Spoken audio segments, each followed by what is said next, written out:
চলছে না আর ভারতের দাদাগিরি। বাংলাদেশের যে কোনো ব্যাপারে কোনোভাবেই যেন আর মাথা ঘামাতে পারছে না মোদির ভারত। দীর্ঘ প্রতীক্ষার পর বাংলাদেশে উচ্চগতির বুলেট ট্রেন প্রকল্প আজ বাস্তবায়নের পথে।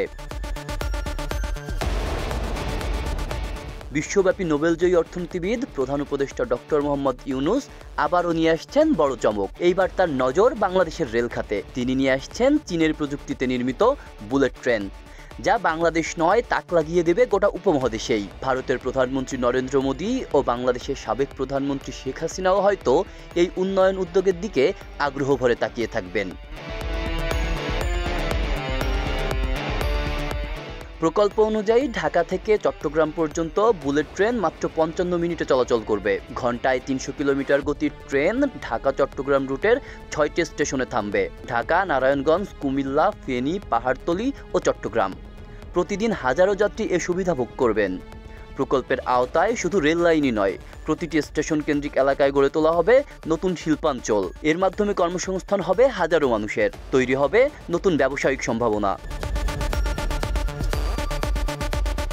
এই বুলেট ট্রেন প্রকল্প প্রথম আলোচনায় আসে ২০১৭ সালে, যখন চীনের সহায়তায় সম্ভাব্যতা যাচাই, নকশা ও কাগজপত্র প্রায় চূড়ান্তই হয়ে গিয়েছিল। তবে সে সময় দিল্লির চোখ রাঙানির কাছে হেরে গিয়েছিল বাংলাদেশের কোটি কোটি মানুষের আবেগ, আশা।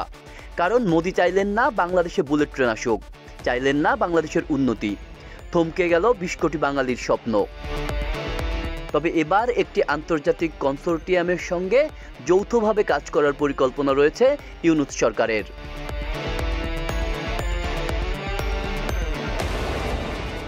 বিশ্বের দ্রুততম ট্রেনগুলোর একটি চীনের ম্যাকভেল প্রযুক্তি নির্ভর বুলেট ট্রেন। এই বুলেট ট্রেনের প্রস্তাবিত রুট হতে পারে ঢাকা থেকে চট্টগ্রাম, মাত্র ১ ঘন্টার পথ, যা বাঙালির স্বপ্ন। বিশেষজ্ঞরা বলছেন এটি বাস্তবায়ন হলে বাংলাদেশের যোগাযোগ খাতে এক বৈপ্লবিক পরিবর্তন আসবে।